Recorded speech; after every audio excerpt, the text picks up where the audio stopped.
Hey there, I'm Brittany Schroeder, and business and marketing are my jam. I'm here to walk you step by step through this crazy thing we call business. I'm a small town girl, chocolate eating, Diet Coke drinking mom, marketing guru, automation Jedi, and all around good time. This is your weekly dose of all things business and life, sprinkled with some fun. This is the Redefine Business Podcast.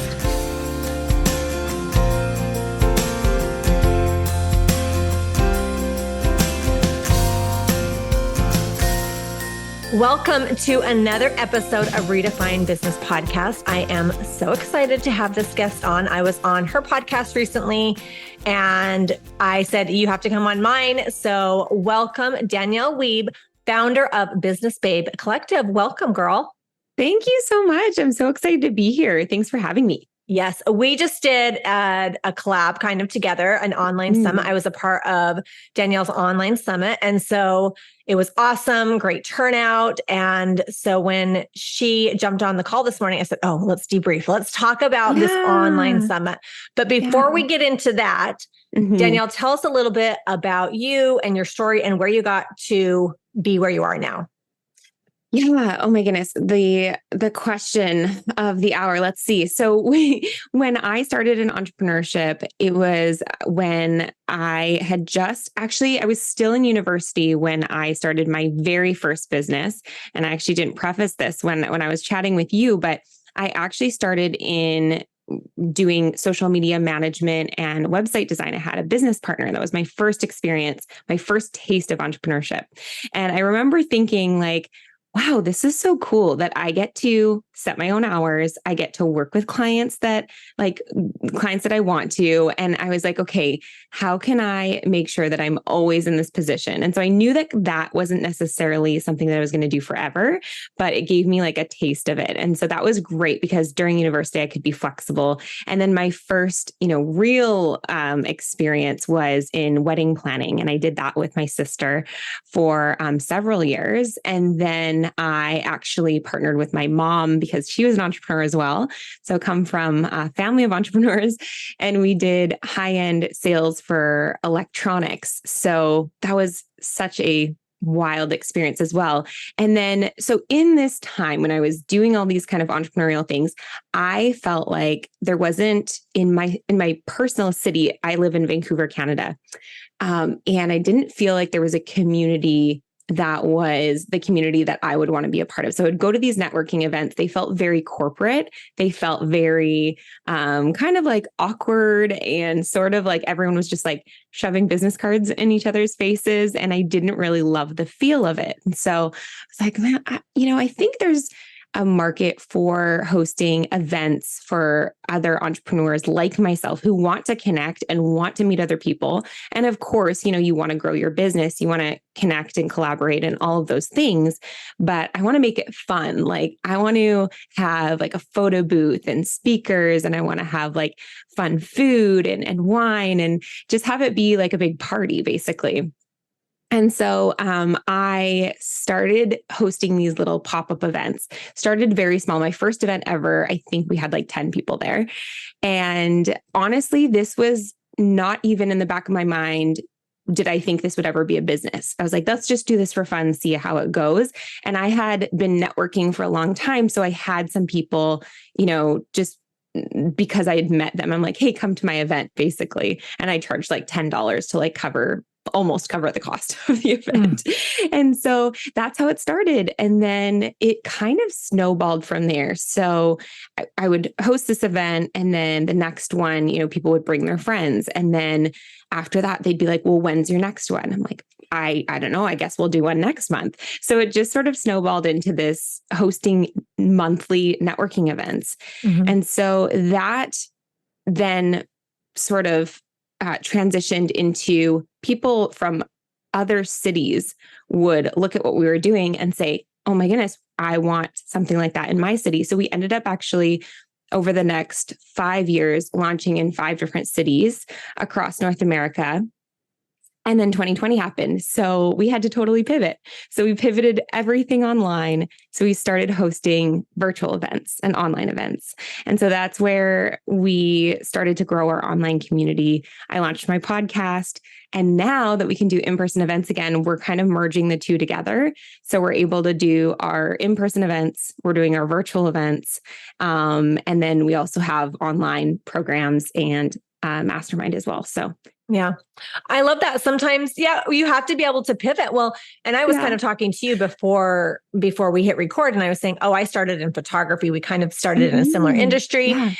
And not weddings, but like, photography. Yeah. And that was me before COVID, but I was like, I need to pivot because I moved and I thought, okay, I'm location based because I'm a photographer and I want to do something where I can live wherever I want to live. And I'm not tied to like that location. And so like, we have to pivot. And I think that is a strength for entrepreneurs is being able to pivot, so we're coming into this weird time where people are like speculating we're going to have a hard time. The economy is struggling. Can we pivot? We're going to have a recession. Can you pivot in your business? Can you see the needs? Can you see what's going on? Can you do the research? And can you say, okay, you know what? I need to pivot here. I might have a high ticket offer right now. I might need to like expand my product suite and offer some low ticket offers without devaluing my brand and, pivoting in different ways. And now I feel like I think a lot of people got comfortable in that online space. But then as entrepreneurs, we're realizing like people want the connection. People want to be in person. They were longing for that in-person connection again. And so understanding your audience, understanding what's going on, understanding needs, and being able to pivot so that we can meet some of those needs is really a strength for entrepreneurs. So I love everything that you said. Danielle, we just had this online summit that was fabulous. And I would just love for you to give my listeners kind of a debrief, kind of walk us through the process of, getting the speakers, what came out of it? Did you grow your email list? Can you just kind of give us a debrief of your online summit? Of course. Before I do that, I wanted to just share something based on what you said. I think too, like with the pivoting, because I totally agree with that. And I think that the way that we do that really well as entrepreneurs is staying in very, very close contact with our customers and clients, because we won't know what they need and want if we're just assuming what they need and want, right? So I think like a lot of entrepreneurs, especially if you've been in business for a long time, you're just so used to doing the same thing over and over and over again, or like you said, selling the same thing over and over again. And so it's like staying in that close contact with our customers and clients and actually having conversations with them on what do they want, what do they need, what are they struggling with, so that we can actually gauge our offers specifically for what they need. So I just wanted to share that too, because sometimes we get disconnected. And that's so, so let's talk about, really quick, I just want to add a little bit to that is, I think that can be hard for people too, because we want to position ourselves as an expert, but I really think it speaks volumes when you are open to constructive criticism and you are saying like, give me feedback, and no matter how uncomfortable it is, like that is what you need for growth, is just like listening, hearing, and learning, taking the opportunity to learn from your clients. We're always learning, and it strengthens our brand for sure. So, it's so good. And I think, too, like as you get more comfortable with hearing the things that maybe you need to improve on, it just becomes like okay, I'm taking that feedback. I'm not going to take it personally. I'm just going to take it. And, sometimes the feedback is, and it depends on what that feedback is, who it's from. Right. Because obviously there are times when people give feedback and maybe it's not great feedback, but it's people that we trust too. And I think that is important as well. And I mean, I'm so passionate about like community and collaboration and being around people, and even people in, the entrepreneurial space who can also call you out in a very gentle way or just challenge you in a way of like, hey, you've been doing something this way. like, have you ever thought of doing it that way? So anyhow, I love that we're having this conversing because it's like, that's so important. So true. Yeah. So true. Okay. So like, let's talk about the summit. So basically, since 2020, and actually even before 2020, we were hosting these virtual events. So we hosted a few kind of like webinars, workshops before 2020 happened. But of course, as everyone knows, it kind of exploded, all the online events and things like that. So we started hosting these events, and we thought, okay, how can we make the events that we have online be just as fun and engaging and impactful as our in-person events? And of course, I do believe so, like it's really, really difficult, almost impossible to replicate an in-person experience, of course. But how can we do the best that we can to do that? Because I didn't want to just, host these virtual events and not have them super impactful for the people attending. And so for me, it's always, okay, how can I curate an event that is incredibly impactful for the people attending and also brings value to the speakers that are coming on board as well? And how can I pick and choose people who are going to add a lot of value to that community? So of course, we have our own community that we run, and then these speakers also have their own communities as well that they'll be bringing in. So it is a full collaborative experience. But what I always look for is how can it be a win for everyone? Like a win for obviously us as a brand, a win for the people attending, and a win for the speakers. And if it can be like a win for all three, that's what I think creates a really successful virtual event. Yeah. I love that. And it's true, because one of the things like I struggle with as an entrepreneur when I'm speaking, I have to find that balance between giving. I always say I am like a fire hydrant. You're trying to get drink from a hose, and I'm the fire hydrant, because I always want to create value. And so sometimes like less is more. And I really have to say, because I'm like, I want to make sure they're getting like all this value and all this value. And sometimes it's overwhelming, especially because I'm talking about things that are a little bit complex, like sales funnels and automations and systems. And so I think that I love the setup of your summit, that it was, it was interview style. So you're asking questions, asking little tips, offering just like little bits of like, what helped you? What are the things that you have done that have helped you or that help your clients like succeed? And so I think it was just like, it was so great. Such a good turnout. So yeah. What else? Is there anything else that you want to add? Give us like, is there stats that you have? Like how many speakers did you have? Kind of share a little bit of I'm an analytics girl. So I'm like, I want to hear the numbers. So good. Yeah. So good. So, first and foremost, what you said there, so we host our events a little bit differently, because I know like I've been a part of, and I've seen a lot of summits where, the interviews are significantly longer than the ones that we do. And the reason I like doing the like really short and sweet ones, even though, it's supposed to be about 15, 20 minutes, really hard. It's actually really, really difficult to do an interview that short. Yeah. So it's quite challenging. I am still actually trying to hone my skills into making a really juicy interview within 15, 20 minutes. Yeah. So they would go a little bit over, but the cool thing about that is that, like you said, it gives them like a really, good taste of like who that person is, what they're an expert in. And I always want the audience to get at least one or two, like you said, like kind of golden nuggets from that person that like really resonate, or something that they said, or something about, what their journey, let's say, that really like, oh, wow, that was powerful. So I want them to leave with something, but I also want them to like leave wanting more from that person. And I think that is what the value is of this for the speakers too, because, if that person, the goal for me is to provide a really incredible experience for the attendees, but then also to introduce them to new people that they could connect with, that they could, learn from, different podcasts that they could listen to. And so in that, I think the short interviews are really, really powerful. So I wanted to say that up front. So let's talk about like the actual stats of it. Yeah. So we had 23 speakers, and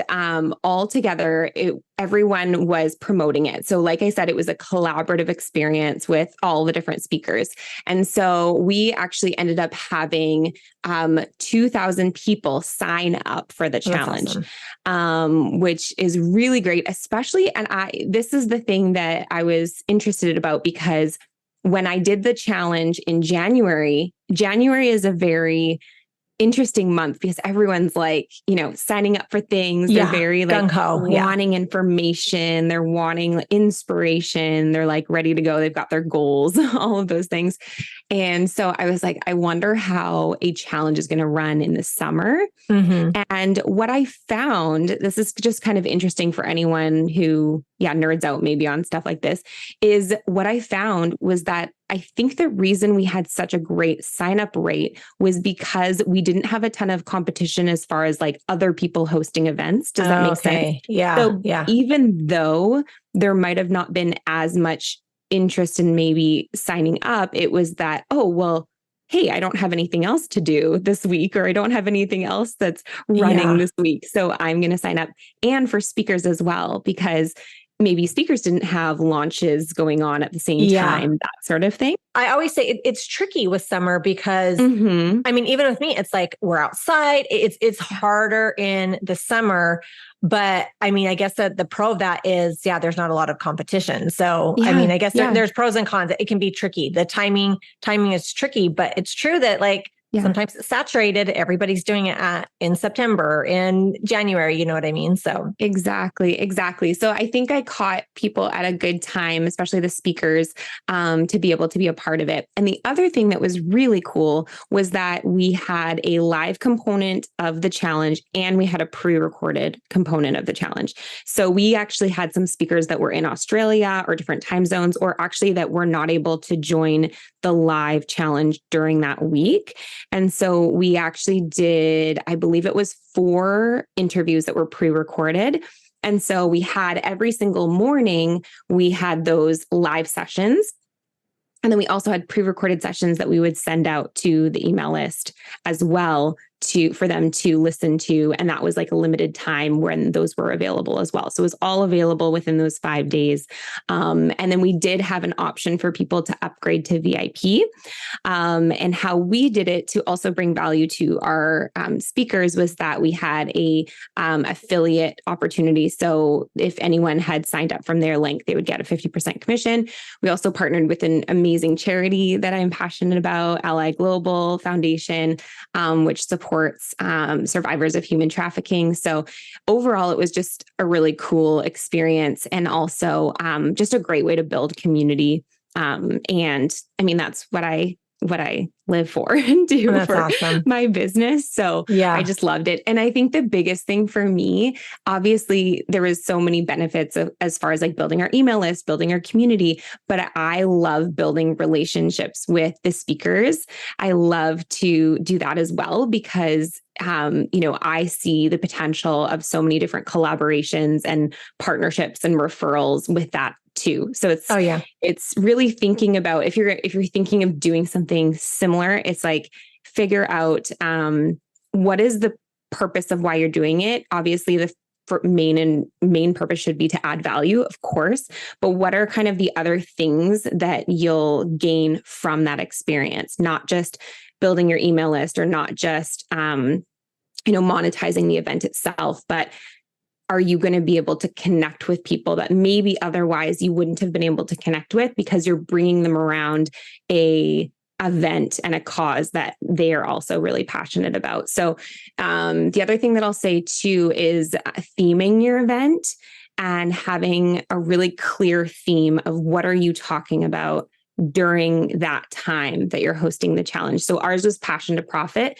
So everything that we talked about in all the interviews were like, how did you turn your passion into a profitable business? And that was like the theme throughout the whole thing. So we didn't jump around to a bunch of different, random topics. It was all centered around that, even though everyone on the challenge had a different kind of expertise and niche. Yeah. Yeah.